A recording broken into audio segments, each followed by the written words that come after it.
Pode alguém ter raiva de outra pessoa simplesmente porque ela é simples? Vamos falar um pouquinho sobre isso na palavra de hoje.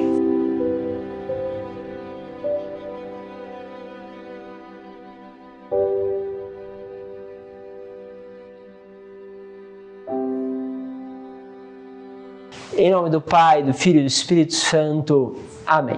Bom, eu quero pegar com vocês a palavra hoje que está em Atos dos Apóstolos, capítulo 5, versículo 17 ao 26. A palavra diz o seguinte: naqueles dias levantaram-se o sumo sacerdote e todos do seu partido, isto é, o partido dos saduceus, cheios de raiva, mandaram prender os apóstolos e lançá-los na cadeia pública.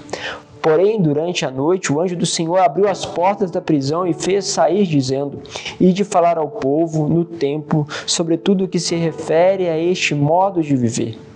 E eles obedeceram e ao amanhecer entraram no templo e começaram a ensinar. O sumo sacerdote chegou com seus partidários e convocou o sinédrio e o conselho formado pelas pessoas importantes do povo de Israel. Então mandaram buscar os apóstolos à prisão.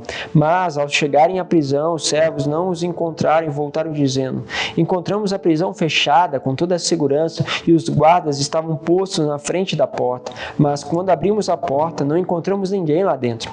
Ao ouvirem esta notícia, o chefe da guarda do templo e o sumo sacerdote não sabiam o que pensar e perguntavam-se o que poderia ter acontecido.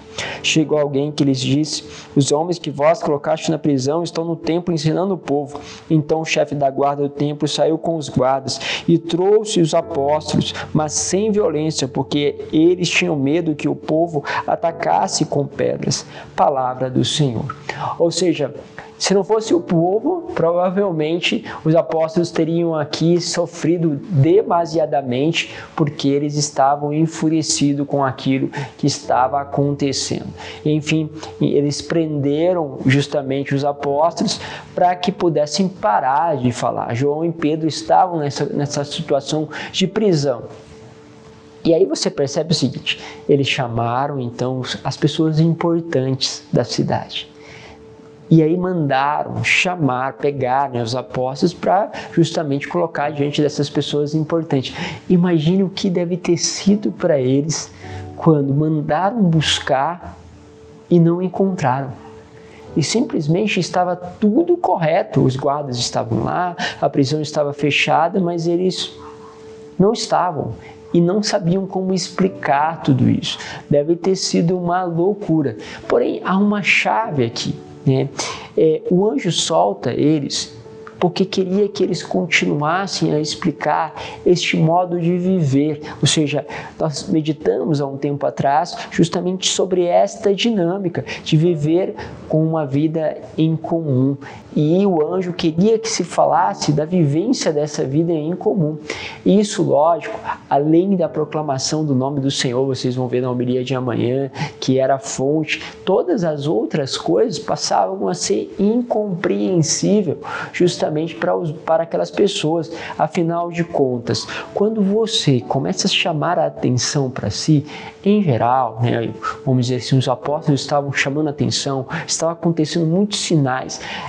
Logo, as pessoas pensam no poder, ou seja, no destaque. E aí quando você vai ver a vida daquelas pessoas, não tem destaque, elas estão no meio das outras como mais uma, elas estão no meio justamente vivendo com uma forma simples, não há nenhum outro destaque.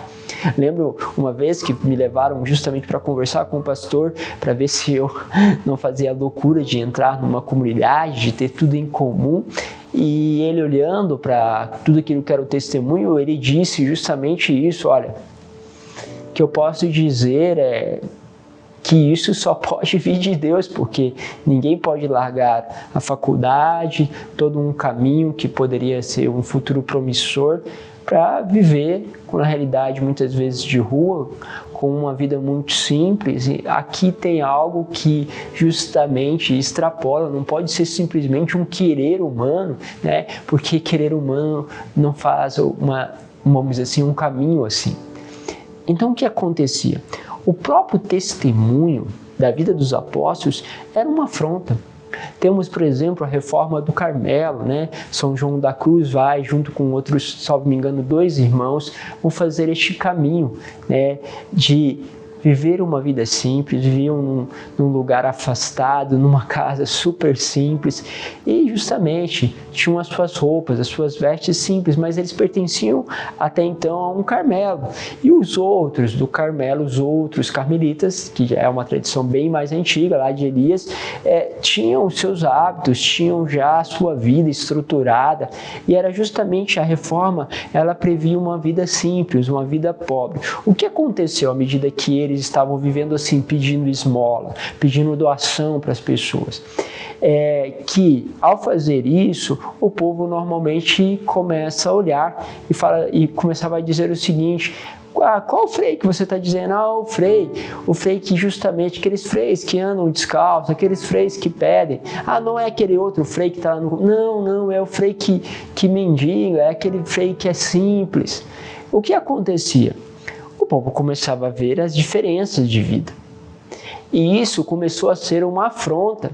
Mas não que São João da Cruz tivesse afrontado seus irmãos. Pelo contrário, o simples fato de viver uma vida simples causava indignação aos outros, porque era como se colocasse contra eles, mas ele não tinha se colocado contra eles. Mas como ele vivia de uma forma que a vida que se estava lá era afrontada, ou seja, o povo começava a comparar, isso era algo que eles queriam calar. Não é à toa que levam justamente São João da Cruz, prendem, fazem com ele uma tortura para que ele pudesse renunciar à reforma. Ou seja, você vai percebendo que a vida simples muitas vezes incomoda. Aquela vida simples vai mostrando o que é essencial e o que nós perdemos da nossa essenciabilidade. Nem sei se eu posso usar essa palavra, se essa palavra existe, mas o que é essencial? Muitas vezes alguém vai fazer uma evangelização de rua conosco e o que acontece ali? As pessoas acabam encontrando coisas que é importante interiormente e começam a perceber que, embora existam tantas outras coisas boas, na nossa vida, tem muitas delas que não é essencial para você encontrar uma alegria, encontrar uma firmeza, encontrar uma luz, encontrar um sentido, que elas são, ou seja, que as outras coisas são como secundárias para tudo isso. E quando se vai fazendo isso, vai percebendo que a vida é muito mais simples, que a vida é justamente mais interior e que essa interioridade de relacionamento com Deus provoca em nós um encontro com aquilo que é fundamental.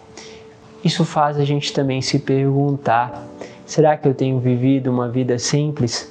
Será que eu tenho encontrado o que é essencial?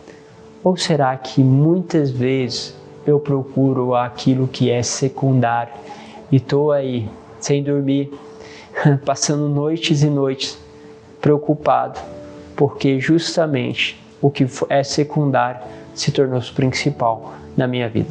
Pense um pouquinho sobre isso para que justamente o mal não nos aprisione. Pai, Filho e Espírito Santo. Amém.